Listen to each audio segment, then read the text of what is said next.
अस्सलाम वालेकुम वरहमतुल्लाहि वबरकातुहू। आप 4 रकत वाली नमाज पढ़ रहे हैं या फिर 3 रकतों वाली नमाज पढ़ रहे हैं, 2 रकतों के बाद आपने दुरूद पाक पढ़ लिया है, तो अब आपके लिए क्या हुक्म है? दुरूद पाक पढ़ना है कि नहीं पढ़ना है? तो ये नफल पढ़ रहे हैं तो उस पर आप दुरूद पाक पढ़ना कि नहीं पढ़ना है, तमाम इंशाअल्लाह अज़ीज़ बातें आपको इस मुख्तसर सी वीडियो में आपके सामने पेश करेंगे।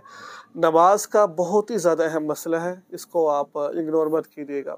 चैनल पर न्यू है, चैनल को सब्सक्राइब कीजिए और इस वीडियो को आगे से ज़रूर कीजिएगा।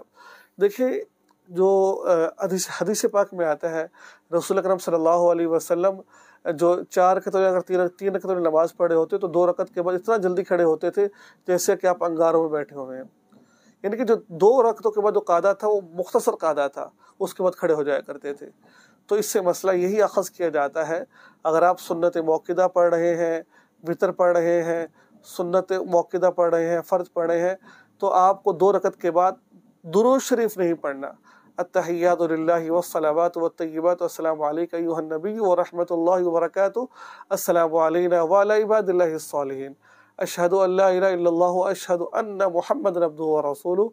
आगे आपने खड़े हो जाना है तीसरी रकत के लिए।